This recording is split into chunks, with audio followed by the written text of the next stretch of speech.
नमस्कार दोस्तों, कायल हिंदी एजुकेशन चैनल पर आपका हार्दिक स्वागत है।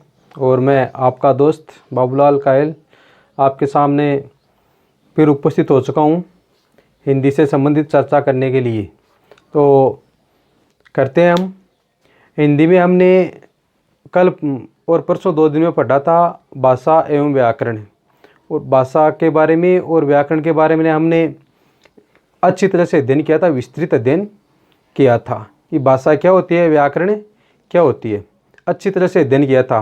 अब अपना अगला टॉपिक आता है वर्ण विचार, यानी व्याकरण से संबंधित। हमने पहले ही बात की थी कि हिंदी से संबंधित जो भी टॉपिक होंगे, अर्थात कोई भी एग्जाम हो जहाँ पर हिंदी शब्द नाम आ गया, तो उस हिंदी शब्द में जितने भी हिंदी में जो चैप्टर होंगे, व्याकरण होगी, काव्य शास्त्र जो भी होगा, उन सब का हम इस चैनल पर अध्ययन करेंगे। तो सबसे पहले हमने व्याकरण को लिया है और व्याकरण में अपना प्रथम पॉइंट है वर्ण विचार। तो आज हम वर्ण विचार को शुरू करेंगे। तो देखते रहिए वर्ण विचार। व्याकरण में अपना पहला पॉइंट है वर्ण विचार। तो देखिए दोस्तों, व्याकरण के बारे में हमने जान लिया था। व्याकरण क्या है? शब्दानुशासन है। और ये भी बात की थी भाषा एक विस्तृत वनस्थली है, तो व्याकरण क्या है? उसमें से चुना हुआ एक गुलदस्ता है, अर्थात हम क्रीम जैसे निकाल देते हैं, वो क्या है? अपनी व्याकरण। भाषा तो हम बोल लेते हैं, उस पर ज़्यादातर अनुशासन नहीं होता, लेकिन शब्दानुशासन होता है। उस पर अनुशासन करने का जो कार्य है वो व्याकरण के द्वारा ही किया जाता है। अगर व्याकरण नहीं हो तो हम भाषा को शुद्ध अशुद्ध नहीं कर सकते, था हम अशुद्ध ही बोलते रहते हैं भाषा को।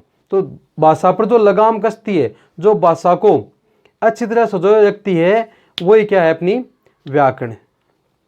तो व्याकरण में देखिए, व्याकरण के अंग होते हैं 3, मुख्य रूप से 3 अंग होते हैं।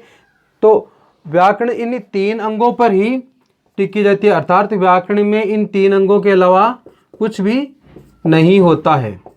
इनके वर्ण विचार, शब्द विचार और वाक्य विचार, ये 3 अंग होते हैं मुख्य रूप से व्याकरण के। तो इन 3 में संपूर्ण व्याकरण वो समाहित होती है। इनके अलावा व्याकरण में कुछ भी नहीं होता है। तो 3 अंगों के बारे में हम अध्ययन करेंगे। आज अपना पहला है वर्ण विचार। तो दोस्तों पहले देखिए वर्ण विचार क्या होता है। तो वर्ण विचार वर्णों के बारे में, पहले सीधी बात है, वर्णों के बारे में विचार करेंगे, वही क्या होगा? वर्ण विचार। अर्थात वर्णों का शुद्ध उच्चारण है, शुद्ध लेखन है और शुद्ध प्रयोग। देखिए, वर्णों का शुद्ध उच्चारण,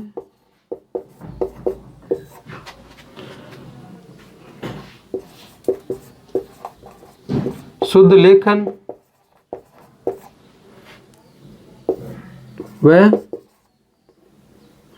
शुद्ध प्रयोग। शुद्ध प्रयोग क्या कहलाता है? वर्ण विचार। तो हम वर्णों के बारे में अध्ययन करेंगे। वर्णों का शुद्ध प्रयोग कैसे करें, हम वर्णों को शुद्ध उच्चारण कैसे करें और शुद्ध लेखन कैसे करें, तो इसके बारे में अध्ययन अपना क्या कहलाता है? वर्ण विचार। अब बात आती है वर्ण की। तो पूछोगे सर वर्ण क्या होता है? तो वर्ण भाषा की वह लघुतम इकाई होती है जिसके आगे खंड नहीं किए जा सकते, अर्थात जिसके टुकड़े नहीं किए जा सकते, वो होते हैं वर्ण। अर्थात में दूसरी, ये तो परिभाषा दी जाती है। अगर दूसरी तरफ से हम देखें तो छोटी से छोटी ध्वनि, अपने जो वाग्यंत्रों से ध्वनि निकलती है अपने मुंह से, तो छोटी से छोटी ध्वनि जिसको लिखित रूप दे दिया जाए उसे हम क्या कहेंगे? वर्ण कहेंगे। अर्थात अपने मुंह से उच्चारित अवयवों से निकलने वाली वह सबसे छोटी ध्वनि जिसके आगे टुकड़े नहीं किए जा सकते, उसे हम लिखित रूप दे देते हैं, तो वो क्या हो जाती है? अपना वर्ण हो जाता है। तो वर्ण की परिभाषा देखिए,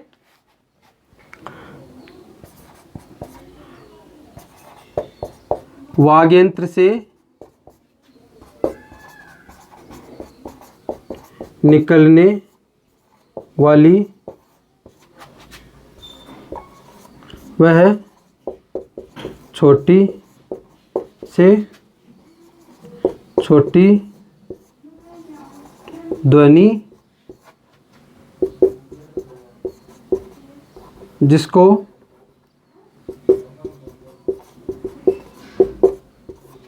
लिखित रूप दे दिया जाता है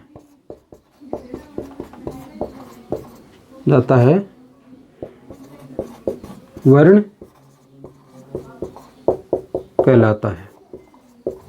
तो आपके समझ में आ गई होगी कि वाग्यंत्र से निकलने वाली वह छोटी से छोटी ध्वनि जिसको लिखित रूप दे दिया जाता है वह क्या कहलाता है, वर्ण कहलाता है। देखिए दोस्तों, वाग्यंत्र कैसे बनता है, वाक प्लस यंत्र, अर्थात वाक हम कहते हैं वाणी, और वाणी को जिन यंत्रों से बोलते हैं वो क्या कहलाते हैं, वाग्यंत्र। अब वाग्यंत्र कौन से होते हैं, मुख्य रूप से मुंह में होते हैं, जैसे जीभ है, अपना काकल्य है, और अपना प्राणवायु वहाँ से जाती है, वो फेफड़े हैं, उनसे हवा निकलती है, वो क्या कहलाते हैं अपने वाग्यंत्र। अब देखिए, वाग्यंत्र से निकलने वाली वह छोटी से छोटी ध्वनि जिसको लिखित रूप दे दिया जाता है वह क्या कहलाता है, वर्ण कहलाता है। तो अब देखिए, वर्ण से क्या बनता है, शब्द, और शब्द से क्या बनता है, वाक्य। अर्थात तो व्याकरण की सबसे छोटी इकाई क्या होगी, वर्ण। अब छोटी इकाई लिखित इकाई वर्ण होगी, लेकिन उससे भी छोटे अब वर्ण किससे बनता है, हम किससे कहेंगे, ध्वनि से। तो अब ये ध्वनि क्या होती है, ध्वनि वो होती है व्याकरण की सबसे छोटी मौखिक इकाई क्या कहलाती है, ध्वनि कहलाती है। अर्थात भाषा की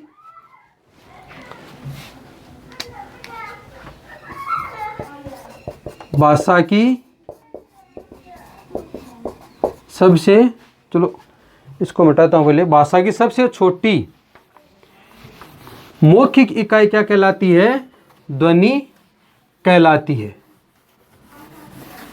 और भाषा की सबसे छोटी लिखित इकाई क्या कहलाती है, वर्ण कहलाती है।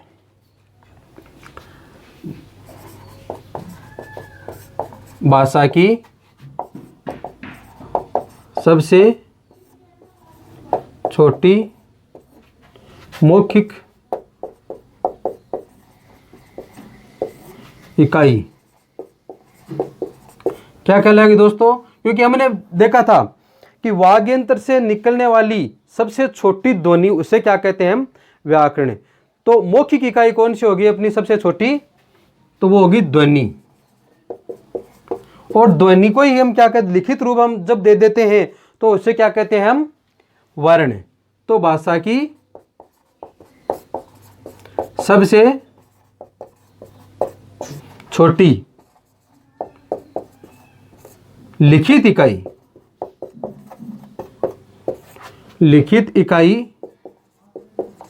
क्या कहलाती है, वर्ण। अब दोस्तों यहां पर एक चीज देखिए, आपको यह तो पता है कि भाषा की सबसे छोटी मौखिक इकाई क्या कहलाती है, ध्वनि कहलाती है, और भाषा की सबसे छोटी लिखित इकाई क्या कहलाती है, वर्ण कहलाती है। यहां तक आपके समझ में आ गया। अब अगर परीक्षा में क्वेश्चन आ जाए, तो परीक्षा में प्रश्न आ जाए कि मैं आपसे एक प्रश्न कर रहा हूं कि भाषा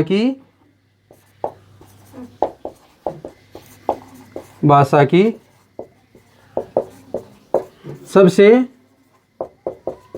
छोटी इकाई या मान होती है।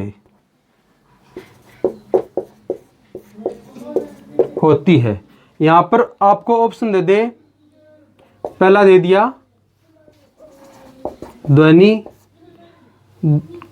और दूसरा दे दिया वर्ण, और तीसरा दे दिया शब्द, और चौथा दे दिया वाक्य। तो इसमें से अब क्या होगा, आपको पता है कि मौखिक इकाई सबसे छोटी कौन सी होती है, ध्वनि, और भाषा की सबसे छोटी लिखित इकाई क्या होती है, वर्ण। तो अब इसमें क्या करोगे, इसमें क्या करोगे, वर्ण करोगे या ध्वनि, ये तो पता आपको चल जाएगा शायद कि इनमें से तो नहीं हो सकता सबसे छोटी इकाई, लेकिन अब वर्ण और ध्वनि इनमें से कौन सा करोगे। तो देखिए दोस्तों, ये इसमें होगा अपना वर्ण, भाषा की सबसे छोटी इकाई होती है। यहाँ पर ना तो मैंने लिखित लिखा और ना ही मौखिक लिखा है, लेकिन फिर भी सबसे छोटी इकाई कौन सी होती है, वर्ण होती है। क्यों होती है, कारण जानिए इसका। क्योंकि हमने भाषा के कितने अंग माने थे, 3, वर्ण, शब्द और वाक्य। ये भाषा के 3 अंग होते हैं। भाषा के 3 अंग, पहला है वर्ण, दूसरा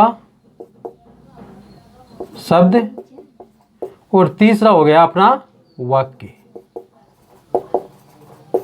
क्योंकि हमने इसको भाषा का अंग नहीं माना, ध्वनि को हमने भाषा का अंग नहीं माना, तो सबसे पूछा क्या है इसमें, भाषा की सबसे छोटी इकाई या इसको अंग भी बोल सकते हैं, भाषा की सबसे छोटी इकाई या अंग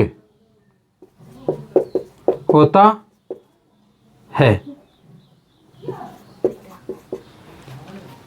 तो क्या हो जाएगा इसमें, वर्ण हो जाएगा। वैसे अगर मौखिक शब्द आए आपके सामने तो ही सिर्फ ध्वनि होगा, अगर मौखिक शब्द नहीं आए तो आपको क्या करना है, वर्ण करना है। ऐसे प्रश्न एग्जाम में आजकल आने लग गए हैं, क्योंकि ये तो सबको पता है, कहाँ से बोला जाता है, आ क्या होता है, दीर्घ होता है या ह्रस्व होता है, और मात्रा के आधार पर, उच्चारण के आधार पर, ये सारे के सारे उसको पता है एग्जामिनर को। लेकिन यहाँ से ये प्रश्न पूछता है, तो देखिए एक चीज आपको क्लियर होगी कि मौखिक इकाई कौन सी होती है, सबसे छोटी ध्वनि, और लिखित इकाई कौन सी होती है, वर्ण। और अगर सीधा पूछ ले कि भाषा की सबसे छोटी इकाई या अंग होता है, तो वो भी हो जाएगा अपना वर्ण। तो देखिए इसके बाद में अब एक क्वेश्चन हो रहा है, देखिए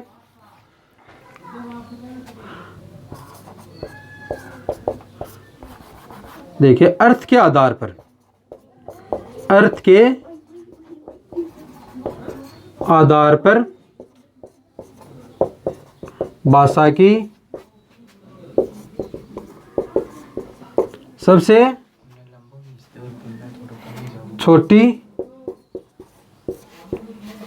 इकाई, क्या यहां पर, अर्थ के आधार पर भाषा की सबसे छोटी इकाई। अब अर्थ के आधार पर कौन सी होगी, ध्वनि, वर्ण, शब्द और वाक्य, अपने पास में 4 चीजें, अर्थ के आधार पर कौन सी होगी, तो अर्थ के आधार पर कौन सी हो जाएगी अपनी, शब्द। अर्थ के आधार पर कौन सी होगी, शब्द। अब पूछोगे सर ये अर्थ के आधार पर शब्द क्यों ही, अर्थ तो वर्णों का भी होता है। हाँ, वर्णों का अर्थ नहीं होता है, वर्ण तो केवल हम बोलते हैं क, मैं, तो इनका आप क्या अर्थ निकालोगे, कोई अर्थ इनका, मैं बोल दूं आपसे कह, तो आप क्या अर्थ निकालोगे, कुछ भी अर्थ नहीं निकलेगा। तो अगर मैं बोलूं कोई शब्द, अर्थ के आधार पर भाषा की सबसे छोटी इकाई क्या होती है, शब्द। तो मैं शब्द तो जैसे कमल है, सूर्य है, पुस्तक है, कुछ भी शब्द बोल सकता हूं, तो उसका क्या हो जाएगा, अर्थ निकल जाएगा। मैं अगर पुस्तक बोलता हूं, आपके जहन में आ जाएगा कि हाँ पुस्तक के बारे में बात हो रही है, बुक के बारे में बात हो रही है। अगर कमल बोलूं तो कमल के बारे में आपको जहन में आ जाएगा, या तो किसी, सीधा बोलूं कमल, तो कमल के बारे में आपको पता चल जाएगा कि या तो कोई पुष्प की बात कर रहा है या कोई बच्चे की बात कर रहे हैं। तो जहन में आ जाएगा कि हाँ इसका चीज का कोई अर्थ होता। मैं बोल दूं कलम, अब कलम के बारे में आपको पता लग जाएगा, हाँ सर कलम के बारे में बात कर रहे हैं। मैं कह दूं श्यामपट्ट, तो श्यामपट्ट के बारे में बात कर रहे, अर्थात बोर्ड के बारे में बात कर रहे हैं। वैसे आजकल श्यामपट्ट नहीं, ब्लैक बोर्ड नहीं, व्हाइट बोर्ड होने लग गया है। तो देखिए अर्थ के आधार पर भाषा की सबसे छोटी इकाई क्या होती है, शब्द होती है। और मौखिक आधार पर, यानी भाषा की सबसे छोटी मौखिक इकाई क्या होती है, ध्वनि। और लिखित इकाई कौन सी होती है, वर्ण। तो वर्ण क्या होती है, भाषा की सबसे छोटी लिखित इकाई उसे क्या कह देते हैं हम? वर्ण कह देते हैं। अर्थ के आधार पर कौन सी होती है? अर्थ के आधार पर सबसे छोटी इकाई होती है शब्द, और भाषा की अर्थ के आधार पर इकाइयां होती है शब्द और वाक्य। अब देखिए इसमें दो चीज आ रही है कि भाषा की अर्थ के आधार पर दो इकाइयां होती है, दो चीज होती है। कैसे होती है? छोटी है तो हमने देखी है छोटी, और इससे बड़ी क्या होती है? अर्थ के आधार पर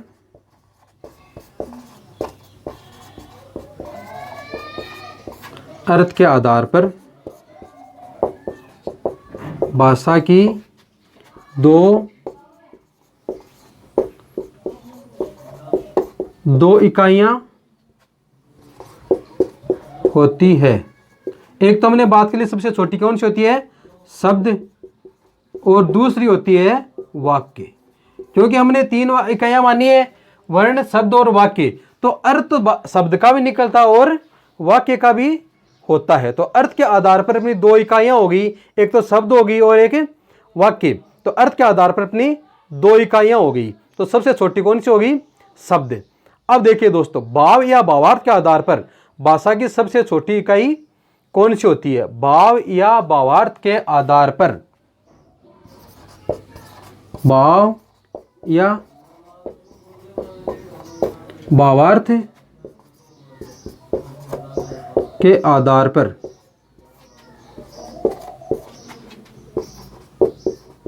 भाषा की सबसे छोटी इकाई। अब यह चीज देखिए कि भाव या भावार्थ के आधार पर सबसे छोटी इकाई कौन सी होती है? बताइए कौन सी होती है? वर्ण है, ध्वनि है, शब्द है और वाक्य है, भाव या भावार्थ के आधार पर। अब देखिए भाव क्या होता है और भावार्थ क्या होता है? दो चीज देखिए। भाव हम जब हिंदी पढ़ते हैं तो हमसे वो व्याख्या लिखवाई जाती है, या किसी जो दोहा होता है या कोई छंद होता है दिया हुआ, उसका हमसे अनुवाद करवाया जाएगा।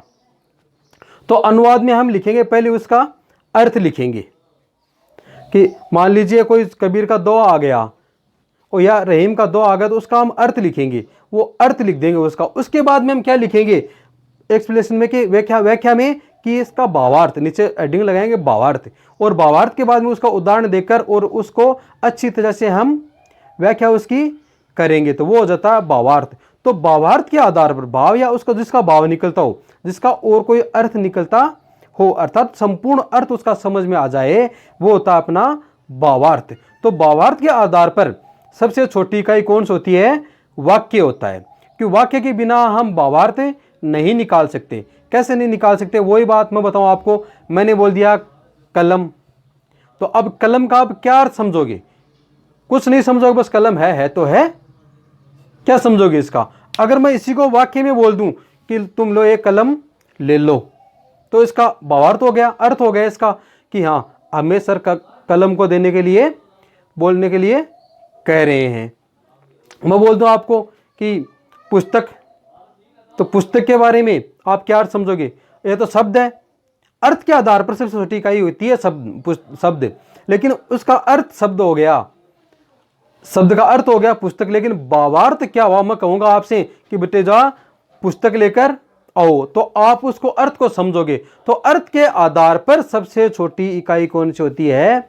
शब्द। और भावार्थ के आधार पर सबसे छोटी इकाई कौन सी होती है? वाक्य। और अर्थ के आधार पर दो मुख्य इकाइयां होती है, शब्द और वाक्य। अब देखो भाव या भावार्थ के आधार पर भाषा की सबसे लघुतम इकाई कौन सी होगी? वाक्य। और भाषा का सबसे बड़ा अंग, अब देखिए ये क्या होता है? भाषा का सबसे बड़ा अंग क्या होता है? वाक्य। भाषा का सबसे बड़ा अंग ये क्या होता है दोस्तों? वाक्य। और भाषा का सबसे छोटा अंग, भाषा की सबसे छोटी इकाई या अंग क्या होता है? बताया मैंने यहां पर वर्ण। और भाषा का सबसे बड़ा अंग क्या होता है? वाक्य। तो यहां तक देख लीजिए दोस्तों, इसका स्क्रीनशॉट ले लीजिए आप। इनमें से ही आजकल क्वेश्चन आते हैं कि ध्वनि क्या होती है, वर्ण क्या होते हैं इनकी, या तो परिभाषा पूछ लेते हैं अगर लिखित में एग्जाम है तो, अगर लिखित में नहीं है तो प्रश्न इस तरह से देंगे आपको कि भाषा की सबसे छोटी इकाई अंग होता है, ऐसे प्रश्न देंगे आपको। तो वहां पर आपको चयन करना पड़ेगा कि क्या होता है, शब्द होता है, वाक्य होता है, वर्ण होता है, ध्वनि। ऑप्शन आपके पास सारे रहेंगे, आपको उचित ऑप्शन का चयन करना पड़ेगा वहां पर। अब देखिए कि ध्वनि भाषा का लघुतम श्रव्य खंड है, हम सुनते हैं ध्वनि को। तो ले लीजिए इसका स्क्रीनशॉट, ये काम की चीज है। अब ध्वनि क्या होती है, मैंने बताया आपको सबसे छोटी इकाई, मौखिक इकाई। सबसे छोटी इकाई तो कौन सी होती है, वर्ण। और लिखित इकाई सबसे छोटी कौन सी होती है, वो भी वर्ण होती है। लेकिन अगर कहीं मौखिक शब्द का अर्थ आ जाए या ध्वनि, वहां पर मौखिक शब्द का अर्थ कौन सी हो जाएगी, ध्वनि या श्रव्य खंड आ जाए। भाषा की सबसे छोटा श्रव्य खंड कौन सा होता है, ध्वनि या लघुतम श्रव्य खंड। एक और देख लीजिए आप, भाषा का लघुतम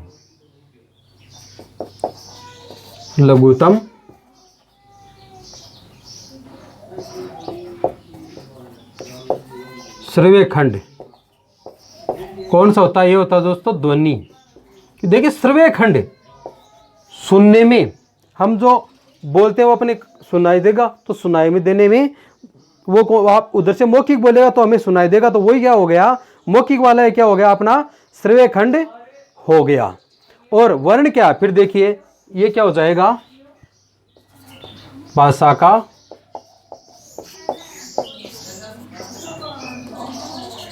लघुतम दृश्य खंड। अब एक तो श्रव्य खंड हो गया और ये देखिए दृश्य खंड। अब दृश्य खंड का क्या होगा, जो दिखना चाहिए। अब ध्वनि हम बोलेंगे, मैं बोल दूंगा ए, आपको दिखाई दिया, कुछ नहीं दिखाई दिया, तो दिखाई कब देगा, जब इसका लिखित, अब मैंने बोल दिया ए नहीं दिखाई दिया, अगर मैं इसको लिख दूं तो आपको दिखाई देने लगेगा कि हाँ ए लिखा है। तो वही बात होगी लिखित। लिखित मैंने सबसे छोटी लिखित इकाई कौन सी बताई थी, वर्ण। तो यहां पर भी क्या हो जाएगा, वर्ण। कि भाषा का लघुतम दृश्य खंड, दिखने वाला खंड कौन सा है, लघुतम, वो हो जाएगा वर्ण। और श्रव्य खंड कौन सा हो जाएगा, वो हो जाएगा ध्वनि। और स्वर, अब देखिए आगे पढ़ते हैं। एक और परिभाषा दें अगर आपको तो वर्ण के बारे में, स्वर एवं स्वर रहित व्यंजन क्या कहलाते हैं, वर्ण कहलाते हैं। ये विभिन्न प्रकार की परिभाषाएं मैं आपके सामने लिख रहा हूं और एग्जाम में यही पूछे जाते हैं परिभाषाएं। स्वर एवं स्वर रहित व्यंजन, समझने की कोशिश करना इसको। स्वर एवं स्वर एवं स्वर रहित व्यंजन क्या कहलाते हैं, वर्ण कहलाते हैं दोस्तों। अब कहोगे सर समझे नहीं, स्वर तो आप जानते होंगे, हम चर्चा कर लेंगे इसमें कि स्वर जैसे अपने हिंदी में 11 स्वर हैं, ए आ ई उ री ए ऐ ओ औ, ये 11 स्वर है। तो स्वर एवं स्वर रहित व्यंजन, ये चीज देखिए, अगर ये तो मान लीजिए ऐसे ओ तक क्या हो गए, स्वर हो गए। और स्वर रहित व्यंजन, ये मैंने कै लिख दिया, तो क्या इसमें स्वर है, हाँ बिल्कुल इसमें स्वर है, क्योंकि ये कै हलंत प्लस ऐसे बना, तो इसमें क्या हो गया, ए स्वर है। अगर इस ए स्वर को निकाल दें, अर्थात स्वर रहित कर दें इसको, तो ये क्या कहलाएगा, व्यंजन। और ये क्या हो गया अपना ए वाला, ये हो गया स्वर। और ये क्या हो गया अपना, क्या हो गया, वर्ण। तो स्वर रहित व्यंजन वर्ण कहलाता है।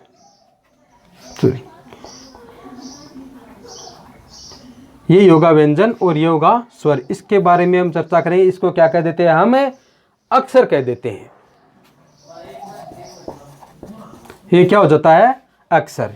व्यंजन तो ये हो गए स्वर और वर्ण तो ये हो गया स्वर और व्यंजन, दो प्रकार होते हैं ना व्यंजन के। चलो आगे करेंगे। यहाँ पर ये आ गया तो मैंने बता दिया आपको कि इसे क्या कह देंगे हम, अक्षर कह देंगे। अर्थात आपके समझ में आ गया होगा कि स्वर एवं स्वर रहित जो व्यंजन होते हैं उन्हें हम क्या कह देते हैं, वर्ण कह देते हैं। और अब अक्षर के बारे में देखिए, वही बात है, स्वर एवं स्वर सहित व्यंजन क्या कहलाते हैं, अक्षर। अब देखिए यहां पर क्या बताया मैंने, अक्षर है तो इसमें क्या है, स्वर भी है और व्यंजन भी है। अर्थात अक्षर की परिभाषा देख लीजिए छोटी सी, स्वर एवं स्वर सहित। दोस्तों ध्यान दीजिए, यहां पर मैंने रहित लिखा है और यहां पर लिखा है मैंने सहित। स्वर एवं स्वर सहित व्यंजन क्या कहलाते हैं, अक्षर। स्वर एवं स्वर सहित व्यंजन अक्षर कहलाते हैं। यह अंतर होता है इसमें वर्ण और अक्षर में। काफी बच्चे परेशान हो जाते हैं, सर अक्षर क्या होता है, वर्ण क्या होता है। तो आपको अब अच्छी तरह समझ में आ गया होगा कि स्वर, उसमें व्यंजन और अक्षर में क्या अंतर होता है। व्यंजन, स्वर, वर्ण और अक्षर में क्या अंतर होता है। व्यंजन क्या होते हैं, स्वर रहित व्यंजन और स्वर, ये क्या कहलाते हैं, वर्ण। और अक्षर में क्या होता है, स्वर भी होते हैं और स्वर सहित व्यंजन भी होते हैं, वो क्या कहलाते हैं, अक्षर। अर्थात कि इसकी दूसरी परिभाषा देखी जाए तो एक ही झटके में अपने श्वास के द्वारा जिस शब्द को, जिस व्यंजन वर्ण को हम या स्वर को बोल देते हैं, एक ही झटके में अपने वाग्यंत्र से निकलने वाली ध्वनि, वो क्या कहलाती है, अक्षर कहलाती है। अब देखिए अक्षर को तोड़कर नहीं लिखा या बोला जा सकता, उसको सीधा ही बोलना पड़ता। जैसे मैं कह दूं ना, हाँ, माँ, ये सब क्या है, इनको हम अक्षर कहेंगे, लेकिन इनको वर्ण नहीं कह सकते। अर्थात मैं एक बात कहूं कि सभी वर्ण अक्षर होते हैं, लेकिन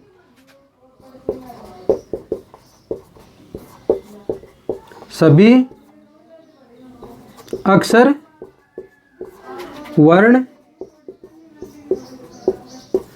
नहीं होते हैं। समझिए दोस्तों इस बात को, बहुत महत्वपूर्ण है कि सभी वर्ण अक्षर होते हैं, लेकिन सभी अक्षर कभी वर्ण नहीं होते।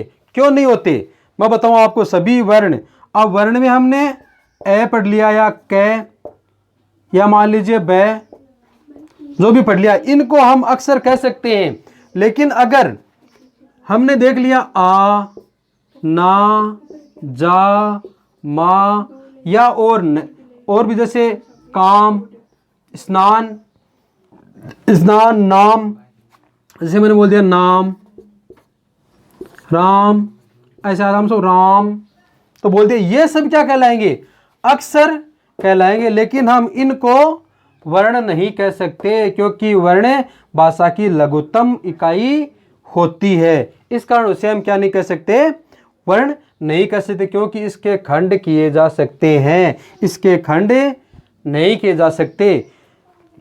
तो अक्षरों के खंड हो सकते हैं, वर्णों के खंड नहीं हो सकते। लेकिन एक बात ध्यान में रखना कि अक्षरों को हम खंडित करके ना ही तो लिख सकते हैं और ना ही बोल सकते हैं। अगर अब मैंने बोला आ, तो इसको अब ए वो थोड़ी बोलोगे। ना बोला है तो न आ, न प्लस आ होगा इसका, तो ये थोड़ी बोलोगे कि मैं न प्लस आ बोलूंगा। नहीं, खंडित करके बोला नहीं जाता। अर्थात एक ही झटके में, एक ही श्वास के झटके में या बिना किसी बलाघात के, स्वराघात के इसका उच्चारण कर लिया जाता। वही क्या कहलाते हैं, अक्षर कहलाते हैं। जैसे मैंने बोला स्नान, आम, काम, नाम, ये सब क्या है, ये सब अक्षर है। तो इसको एक साथ नहीं बोलना पड़ेगा। मैंने अभी बोला राम, तो मैं बोलूंगा रे आ में, ऐसे नहीं बोला जाए, नहीं लिखा जाएगा और नहीं बोला जाएगा। अर्थात एक ही झटके में, अपनी वाणी के एक ही झटके में अगर हम किसी शब्द को बोल देते हैं तो वो क्या होता है, अक्षर कहलाता। हाँ, अक्षरों में कुछ शब्द भी शामिल होते हैं, जैसे हम इनको शब्द भी, नाम, दाम, इनको शब्द भी कह सकते हैं। तो अक्षरों में कुछ शब्द भी शामिल हो सकते हैं लेकिन वर्णों में नहीं हो सकते। और अक्षरों से मिलकर शब्द भी बन सकते हैं, वर्णों से मिलकर भी शब्द बन सकते हैं।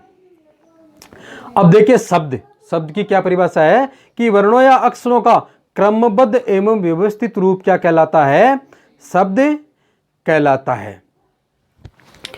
शब्द की परिभाषा देखिए, आज मैं आपको सिर्फ परिभाषा बताऊंगा वर्ण विचार की, क्योंकि इनमें से आजकल प्रश्न आने लग गए हैं। अब शब्द की परिभाषा,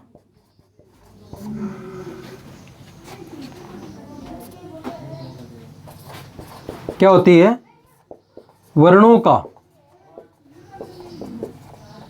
क्रमबद्ध एवं व्यवस्थित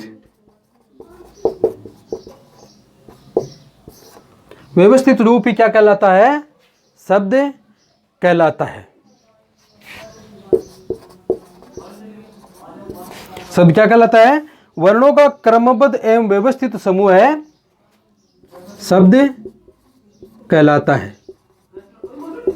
कैसे, मैं जैसे वो लिख रहा हूं, जैसे मैंने लिख दिया कमल, या मैं लिख दिया कलम, पुस्तक, मेज, चारपाई, जो भी शब्द है, विद्यालय, इनका क्रमबद्ध है और व्यवस्थित रूप है, तभी ये शब्द कहला रहे हैं। अब मैं मान लीजिए लिख दूं रणभ, गणभ, जैसे मैंने लिखा भी बता दो फिर से, विद्यालय,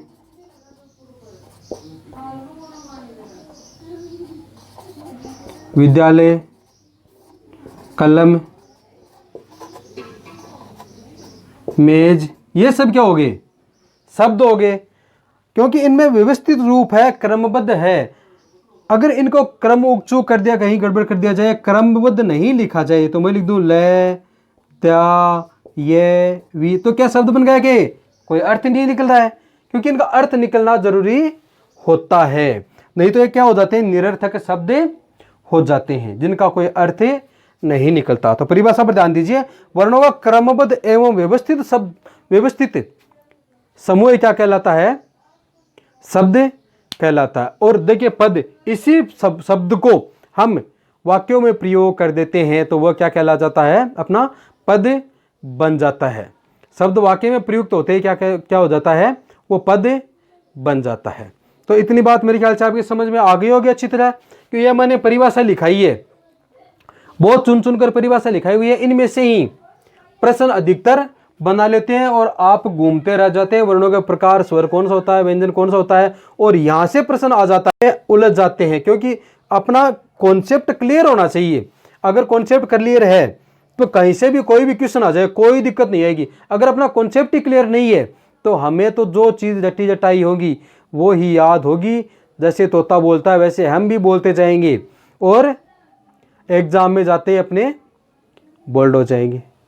तो हर चीज़ को समझिए, कॉन्सेप्ट को समझिए, और हिंदी की व्याकरण तो ऐसी है जो कोरिलेटेड है, अर्थात एक अगर आप नहीं समझोगे तो दूसरी आपके समझ में नहीं आएगी। अभी मैंने वर्ण विचार के बारे में बताया, शब्दों के बारे में बताया, पद के बारे में बताया, वर्ण क्या होते हैं, ध्वनि क्या होती है, व्याकरण क्या होती है, भाषा क्या होती है, इन सब के बारे में बताया है। अब आगे जब भी कोई भी चीज़ आई, जैसे संधि आ गई, समास आ गया, प्रत्यय आ गया, उपसर्ग आ गया, तो इन सब में संधि में तो विशेष रूप से वर्णों की आवश्यकता होगी। तो अगर वर्ण नहीं पढ़ेंगे आप तो संधि आपके कदापि समझ में नहीं आएंगी।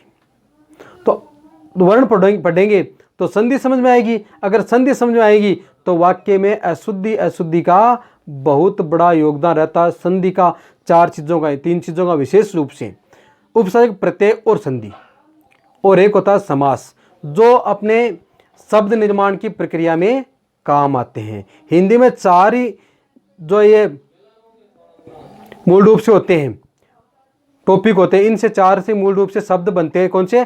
संधि, समास, प्रत्यय और उपसर्ग। इन चारों से ही शब्द निर्माण होता है। तो अगर ये चारों समझ में आ जाएं तो क्या होगा, अशुद्धियां नहीं होगी। यहां से शुरू होता है वर्ण से, वर्ण विचार से। अगर वर्ण विचार भी आपके समझ में नहीं आया तो आपको संधि कभी भी समझ में नहीं आएगी। तो संधि समझने के लिए वर्ण विचार का बहुत जरूरी होता है। अगर आपके टॉपिक में नहीं है, कहीं आपको जैसे कोई भी एग्जाम, जैसे पटवारी है, एसआई है, ग्राम सेवक है और पुलिस के कोई भी एग्जाम की अगर आप तैयार कर रहे हैं, रीट की कर रहे हैं, तो उसमें अगर वर्ण विचार टॉपिक नहीं है, अगर संधि है, तो संधि तो निश्चित रूप से एग्जाम में टॉपिक मिलेगा। और अगर संधि है तो वर्ण विचार आपको पढ़ना ही पड़ेगा, क्योंकि बिना वर्ण विचार के आप संधि समझ नहीं सकोगे कभी भी, क्योंकि उसमें जगह जगह पर वर्ण काम आते हैं। तो इसको देख लीजिए, स्क्रीनशॉट ले लीजिए। इसके बाद में हम चर्चा करते हैं वर्ण के बारे में। तो वर्ण के कितने प्रकार होते हैं, कौन कौन से होते हैं, इसके बारे में हम चर्चा करेंगे। मित्रों ये देख लीजिए आप, ये जो मैंने परिभाषाएं लिखाई है, आपको बताई है, बहुत ही मोस्ट है, इंपॉर्टेंट है, इन पर ध्यान दे लेना आप, क्योंकि लगभग एग्जाम में, परीक्षा हॉल में आप जाओगे तो आपको यही चीजें आपको देखने की मिल जाएगी। एक दो क्वेश्चन यहाँ से आ जाएगा। और जो यहाँ पर मैं आपको बोर्ड पर बताऊंगा, जो भी आगे उदाहरण लिखाऊंगा संधि में और में या व्याकरण में या वर्णों में, जो मैंने परिभाषा, मेरे ख्याल से इससे अलावा कुछ भी नहीं है। और अगर माना जाए तो लगभग 90 से ऊपर प्रतिशत पेपर में यहाँ से मेरे बोर्ड से लिखा हुआ आपको मिल जाएगा। जो मैंने परिभाषाएं लिखा है वर्ण के बारे में, इससे अलावा एक भी परिभाषा बनती नहीं है। इसके अलावा एक भी परिभाषा न तो वर्ण की बनती है और शब्द की और वाक्य के आगे हम पढ़ लेंगे। तो वर्ण के बारे में सब कुछ इतना ही है। आगे हाँ, भेद वर्ण के हम पढ़ेंगे, वो अब भी पढ़ रहे हैं कि वर्ण के प्रकार कितने होते हैं, वो देख लेते हैं, आगे आगे आते हैं। वर्ण के प्रकार, और वर्ण के कितने प्रकार होते हैं, कितने भेद होते हैं, ये सबको पता आपको कि वर्ण के 2 प्रकार होते हैं। एक तो स्वर होता है और एक व्यंजन होता है, अर्थात स्वर वर्ण और एक होता है व्यंजन वर्ण। एक तो स्वर वर्ण होता है, एक होता है व्यंजन वर्ण। ये तो आपने सुन रखा होगा कि स्वर कौन से होते हैं और व्यंजन कौन से होते हैं। तो मैंने बताया आपको ए, आ, ई, उ, री, ए, ऐ, ओ, औ, ये क्या हो गए 11, ये स्वर होते हैं। बाकी सारे क्या हो जाते हैं, व्यंजन। अब ये होते क्यों है, इनको स्वर क्यों कहते हैं और उनको व्यंजन क्यों कहते हैं।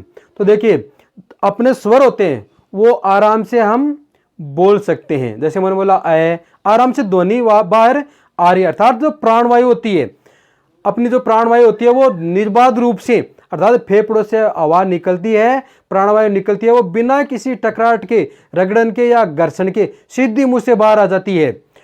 तो वो क्या कहलाते हैं, अपने स्वर। और उनमें अगर कहीं घर्षण होता है, बीच में रुकावट आती है, तो निर्बाध रूप से नहीं आती, बाधा उत्पन्न होती है, मुंह में कहीं भी किसी भी अवयव से वो टकराती है, तो वो क्या हो जाते हैं, अपने व्यंजन कहलाते हैं। तो स्वर क्या हो गए, मुंह से निकलने वाली या फेफड़ों से निकलने वाली प्राणवायु अगर सीधे मुंह से बाहर आ जाते हैं बिना किसी घर्षण के, तो वो कहलाते हैं स्वर। क्या कहलाते हैं, स्वर। यानी स्वर क्या हो गए, कहीं भी रुके नहीं, किसी ने उसको टोका नहीं, मुंह के अंदर किसी ने उसको टोका नहीं, सीधे आगे, जहां से फेफड़ों से उठे थे वैसे के वैसे बाहर अपनी प्राणवायु आ गई। किस रूप में, स्वतंत्र रूप में, स्वतंत्र रूप से प्राणवायु बाहर आ गई, तो ये क्या हो गए, स्वर स्वतंत्र हो गए। और इनको बीच में रोका, जैसे कै, तो हम लगातार नहीं बोल सकते, कै रुक गया नहीं बीच में, या च, किसी न किसी की अवयव की मुंह में सहायता लेनी पड़ी या प्राणवायु के बीच में रुकना पड़ा, तो रुकते ही वह क्या हो गया, स्वतंत्र नहीं रहा, ये स्वतंत्र नहीं होते हैं। और स्वर क्या होते हैं, स्वतंत्र होते हैं। वैसे नहीं है कि हमें आजादी मिल गई, वो नहीं है बात। यहाँ पर स्वतंत्रता से प्राणवायु अपनी आराम से बिना किसी रुकावट के बाहर निकल जाती है, तो वो क्या होते हैं, स्वतंत्र होते हैं। अर्थात स्वर क्या होते हैं, स्वतंत्र, और वर्ण क्या होते हैं, स्वतंत्र नहीं होते हैं। अर्थात एक बात और देखिए, हम बोलते हैं तो अन्य किसी वर्ण की सहायता लिए बिना ये स्वर बोले जा सकते हैं। अन्य किसी वर्ण की सहायता लिए बिना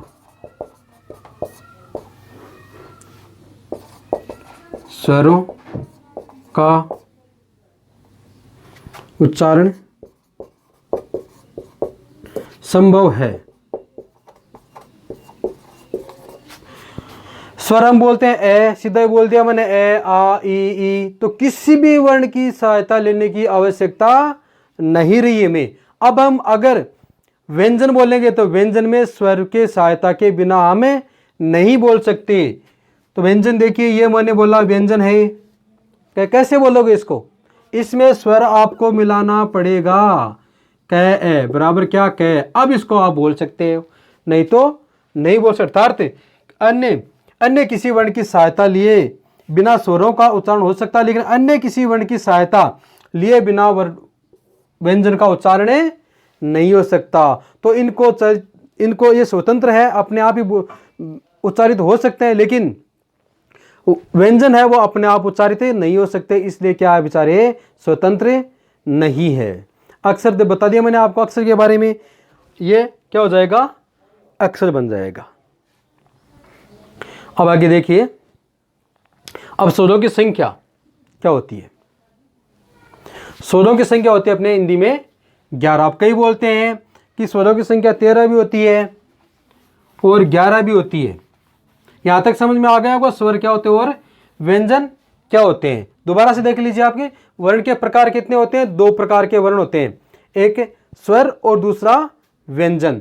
तो स्वर क्या होते हैं? अपने मुंह से निकलने वाली वह ध्वनि जो निर्बाध रूप से बाहर आ जाती है, अर्थात बीच में अवरोधक नहीं आता और सीधी बाहर निकल जाती है, और उनको स्वरों को अन्य किसी वर्ण की बोलने में सहायता नहीं लेनी पड़ती, वो कहलाते हैं स्वर। और जो जिनको दूसरे वर्णों की सहायता लेनी पड़ती है बोलने में, वो होते हैं अपने व्यंजन। और जो मुंह में प्राणवायु जब निकलती है फेफड़ों से, तो मुंह में किसी अवयव से टकराकर घर्षण करके अर्थात निर्बाध रूप से बाहर नहीं आ सकती, वो क्या होती है?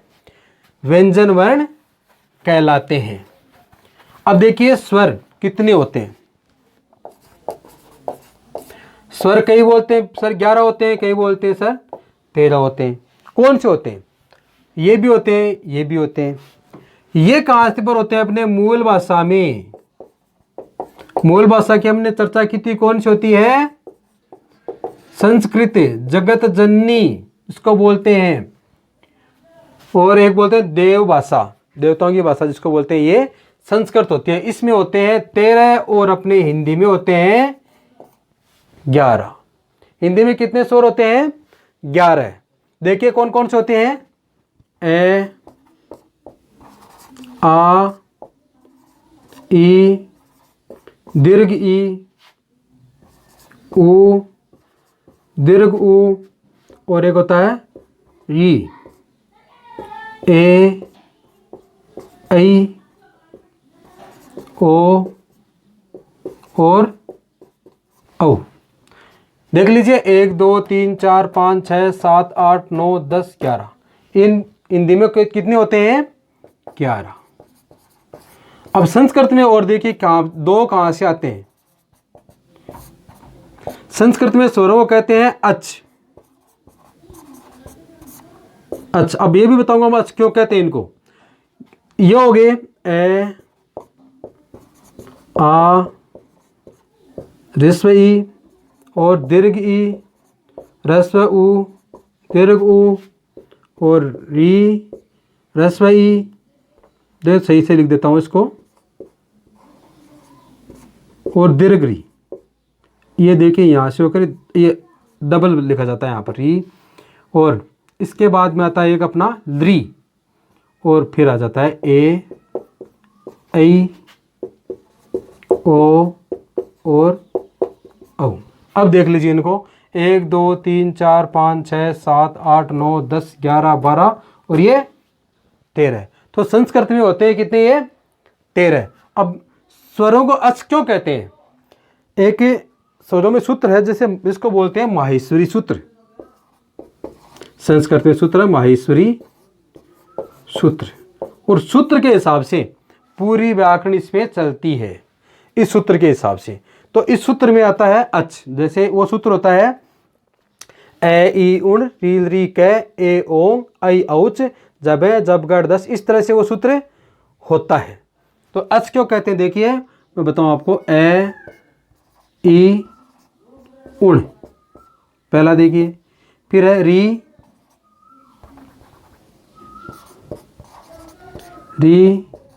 री और कै, तीन है ए ओ और चौथा है ऐ औ और च, यहाँ होगा अंग। तो क्या होगा ए ई उण रील री कै ए ओंग ऐ औच। और तो यहाँ पहला क्या आ गया वर्ण ए, और लास्ट में क्या आ गया अच, इसलिए स्वरों को क्या कह देते हैं हम अच। अब देखिए स्वर कैसे निकलते हैं इसमें से, कैसे निकल, ए आ गया अपना, ए के साथ में ए के साथ में कौन सा आ जाएगा आ, क्योंकि इसको बोलते हैं ह्रस्व है और वो जाएगा दीर्घ है, मतलब दो हो गए ना एक एक जुड़ के। इसी प्रकार से ई जैसे ह्रस्व और दीर्घ दोनों आ जाएगा, फिर ऊ भी ह्रस्व और दीर्घ दोनों आ जाएगा। इसका कोई, ये जो लास्ट के अंक होते हैं इनका नहीं होता है स्वर में। तो री और री, अब री में भी दोनों आ जाएंगे, री ह्रस्व और दीर्घ,